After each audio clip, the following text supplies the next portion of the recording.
Pemirsa, Korps Garda Revolusi Iran atau IRGC merilis sebuah video yang menampilkan upaya penyelundupan senjata api ke Israel. Dalam rekaman video, belasan senjata api yang disita IRGC ditampilkan di atas meja. IRGC mengklaim penyitaan belasan senjata api ini setelah mereka melakukan pengawasan terkait penyelundupan senjata api ke Israel. IRGC juga mengklaim mereka membongkar 5 jaringan yang terlibat penyelidikan senjata terkait dengan Israel. Bandara Internasional Israel Ben Gurion dilaporkan berubah menjadi pusat operasi militer Amerika Serikat. Aktivitas tersebut diprotes pejabat Israel karena mengganggu penerbangan sipil.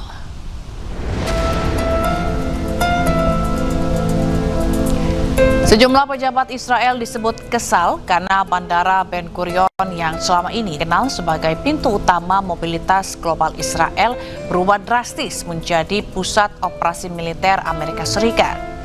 Terlihat sejumlah pesawat militer Amerika Serikat ditempatkan di bandara tersebut. Aktivitas militer di bandara mengganggu penerbangan sipil dan mengancam maskapai penerbangan. Perang Israel dan Amerika Serikat melawan Iran sejak Februari lalu mempengaruhi penerbangan sipil. Banyak maskapai penerbangan Israel merelokasi pesawat-pesawat mereka ke luar negeri, dan banyak diantaranya belum kembali.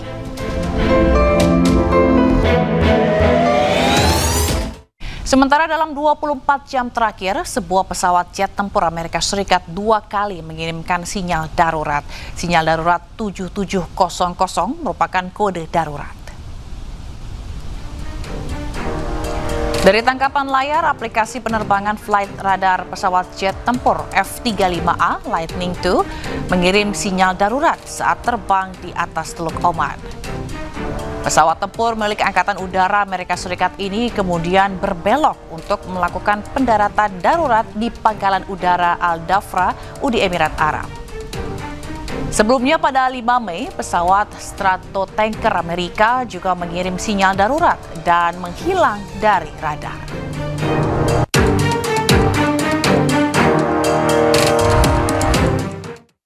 Pasukan Garda Revolusi Iran menggelar latihan perang untuk mempersiapkan diri jika Amerika Serikat kembali melakukan serangan. Latihan ini digelar selama 5 hari di wilayah Teheran.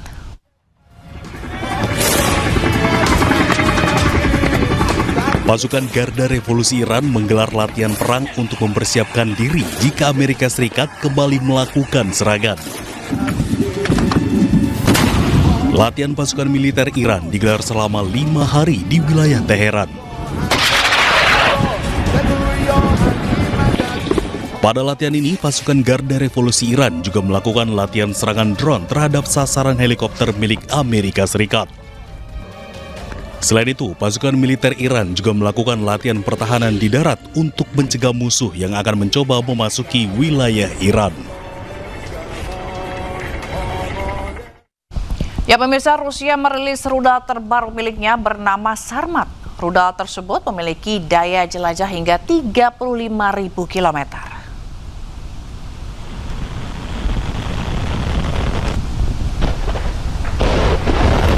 Rusia mengklaim rudal Sarmat merupakan paling kuat di dunia. Rudal ini mampu menempuh lintasan balistik dan juga suborbital yang memiliki jangkauan lebih dari 35.000 km dengan karakteristik akurasi berlipat ganda secara bersamaan.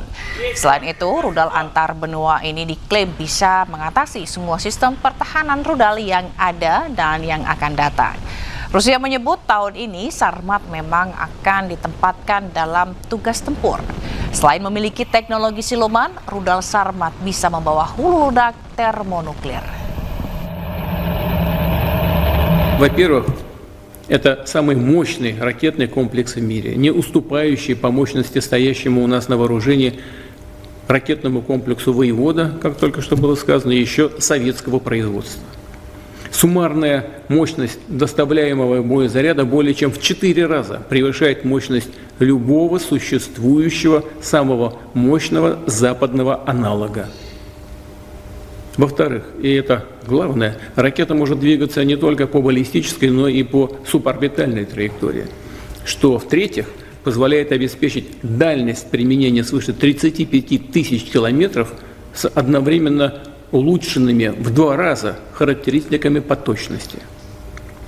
И, наконец, с возможностью преодоления всех существующих и перспективных систем. Sementara itu, perwakilan Iran di PBB mengatakan bahwa negaranya memiliki hak yang tidak dapat dicabut untuk mengembangkan energi nuklir. Ia juga menegaskan program nuklirnya bersifat damai. Hal tersebut disampaikan pada Konvensi Non-Proliferasi Senjata Nuklir atau NPT di New York pada Senin. Of the peaceful users, the right to peaceful users as inalienable. This was mentioned by a lot of non-nuclear weapon states, including Brazil and Mexico. Therefore, we believe that this should be specified in paragraph 12 of the preamble. And on paragraph 13, we believe that, as we have expressed before, nothing should restrict their right to peaceful users and participation in international cooperation with regard to peaceful users without any discrimination. This is our proposal with regard to other paragraphs, including 26 and 29. This should be highlighted in those paragraphs as well. On paragraph 13, we believe that the language should be strengthened by using the language of the 2010 and specifically on highlighting the sovereign right of the states parties with regard to national fuel cycle. With regard to, we need a new paragraph after paragraph 23, and it will be 23 bis, to reject the imposition of any UCMs or conducting any attacks against nuclear facilities, as well as assassination of nuclear scientists. This is really needed based on the experience, the bitter experience that... Pemirsa, Qasim Muhammadi, warga Iran yang juga seorang dosen International Institute for Islamic Studies, menyatakan bahwa warga Iran akan tetap setia mendukung pemerintah. Warga Iran pun tidak percaya atas negosiasi dengan Amerika Serikat. Ya, kalau masyarakat Iran macam dulunya, setiap malam mereka turun ke jalan-jalan dan mereka berteriak dan bersuara dukungan mereka terhadap pimpinan dan juga militer Iran. Dan pasti kalau harapan di Iran itu mengenai masalah jaminan yang harus diamankan oleh pihak yang lain, pihak agresor, mereka tidak begitu harap bahwa itu bisa dijadikan atas kertas atau dalam bentuk macam kontrak, ya. Oleh karena itu, kalau Iran itu masyarakatnya dan juga pimpinannya, mereka meyakini bahwa itu harus diadakan secara nyata. Jaminan itu agar Iran tidak diserang lagi, tidak akan diserang lagi, tidak ada ancaman lagi untuk warga Iran itu harus dengan nyata dijadikan. Dan mereka meyakini bahwa kalau jaminan yang nyata sekarang merupakan 2 hal. Pertama, kekuatan militer Iran, ya, oleh karena itu Iran itu tidak akan lepas tangan dari kemampuan militernya, pasti itu tidak akan jadi. Dan kedua, masalah kekuasaan atas Selat Hormuz, karena Selat Hormuz itu sekarang menjadi satu kartu yang Iran itu mempunyai untuk mengontrol negara-negara yang bermusuhan sama Iran. Oleh karena itu, dan itu hampir pada 50 tahun yang lalu itu tidak digunakan, tidak ada kekuasaan yang dijalankan dari pihak Iran itu atas Selat itu, tapi itu membuat negara-negara bermusuhan Iran itu menyalahgunakan itu, melawan warga Iran itu. Oleh karena itu, sekarang itu tuntutan warga juga militer juga pimpinan Iran bahwa itu tidak akan kembali lagi ke kondisinya sebelum itu, ya. Kalau Selat Hormuz itu tidak akan kembali kondisinya ke kondisi. Presiden Amerika Serikat Donald Trump terkejut dengan menghentikan pidatonya saat sebuah benda melintas di atas Gedung Putih. Trump mengira itu adalah serangan drone yang patut diwaspadai. I thought that was a drone. Presiden Amerika Serikat Donald Trump terkejut dan menghentikan pidatonya saat sebuah benda melintas di atas Gedung Putih. Trump mengira itu adalah serangan drone yang patut diwaspadai. I thought that was a drone. They make them in all different sizes nowadays. They can be very destructive, as you probably heard. Dalam acara Rose Garden di Gedung Putih 11 Mei 2026, Presiden Amerika Serikat Donald Trump juga sempat melontarkan gurauan tengah mengesampingkan urusan dengan Iran untuk makan malam bersama tamu undangan yang datang. Padahal hubungan dan perjanjian antara Amerika Serikat dan Iran sedang berada dalam fase krusial. Upaya diplomatik dilakukan secara intensif bersamaan dengan ancaman militer dan kebuntuan negosiasi. Ketua Parlemen Iran, Muhammad Ghalibaf, mengeluarkan ultimatum kepada Amerika Serikat untuk menerima proposal 14 poin Iran. Ia menegaskan jika terus menolak, maka AS akan menghadapi kegagalan.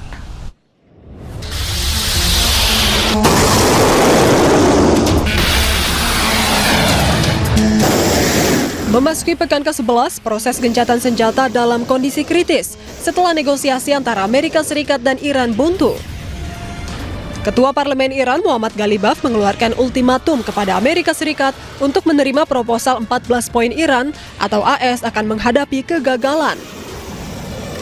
Ghalibaf bersikeras bahwa AS harus mengakui hak-hak Iran jika ingin mengakhiri konflik yang telah melumpuhkan kawasan selama lebih dari 2 bulan. Peringatan dari kepala negosiator Iran tersebut muncul usai Presiden AS Donald Trump menolak tawaran baru dari Iran. Melalui akun resmi media sosial X-nya, Ghalibaf menyebut tidak ada alternatif lain selain menerima proposal Iran.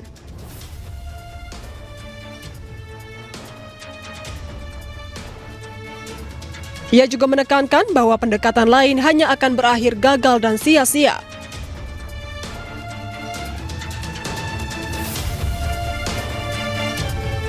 Semakin Amerika Serikat berlarut-larut, maka semakin banyak uang pajak AS yang dihabiskan. Sebelumnya, Iran menolak untuk mundur dan siap membalas setiap serangan AS.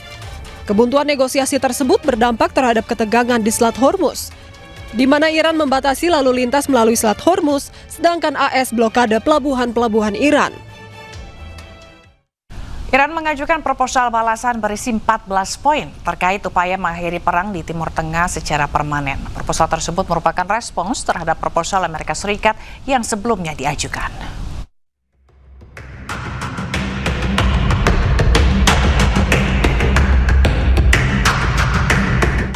Iran dilaporkan telah mengajukan proposal berisi 14 poin terhadap proposal Amerika Serikat terkait konflik di Timur Tengah. Proposal balasan tersebut menekankan pada upaya mengakhiri perang secara permanen dan bukan hanya memperpanjang gencatan senjata. Berdasarkan laporan media Iran, 14 poin yang diajukan Iran yakni pertama, perang diakhiri secara permanen dalam 30 hari. Kedua, adanya jaminan tak ada lagi serangan terhadap Iran. Kemudian pasukan Amerika Serikat ditarik dari kawasan. Poin keempat yakni terkait pencabutan seluruh sanksi ekonomi terhadap Iran, pembebasan aset Iran, dan pembayaran ganti rugi perang. Kemudian poin ketujuh yakni pengakuan hak Iran terkait uranium, penghentian permusuhan di kawasan termasuk Lebanon, hingga penghentian blokade Amerika Serikat terhadap pelabuhan Iran. Poin selanjutnya yakni terkait mekanisme baru pengelolaan Selat Hormuz, jaminan kebebasan navigasi, dan penghentian serangan terhadap fasilitas nuklir Iran. Poin ke-13 yakni terkait penghentian penangkapan kapal, dan terakhir yakni pembentukan pengawasan demi menjaga stabilitas kawasan. Sebelumnya, proposal awal dari Amerika Serikat terdiri dari 9 poin, termasuk tawaran gencatan senjata selama 2 bulan. Namun Iran menilai pendekatan tersebut tidak cukup untuk menyelesaikan akar konflik. Sehingga Iran mengusulkan 14 poin tersebut agar konflik dapat diselesaikan dalam waktu 30 hari secara permanen. Namun hingga kini kedua belah pihak masih belum juga mencapai kesepakatan perdamaian. Balas sindiran Presiden Amerika yang mengatakan proposal Iran sampah, juru bicara Menteri Luar Negeri Iran, Ismail Baghai, mengatakan Iran adalah negara yang bertanggung jawab dan anti penindas. Ismail juga menyindir perilaku Amerika yang telah membunuh pemimpin sebuah negara. Iran ثابت کرده ایران قدرت مسئولیت پذیر در منطقه است و در این حال قدرت قلدر ستیز ما قلدر نیستیم ما قلدر ستیز هستیم نفس حضور آمریکا در منطقه نفس پایگاه‌های نظامی آمریکا در منطقه خودش مصداق ایجاد چرخه خشونت و قلدری در منطقه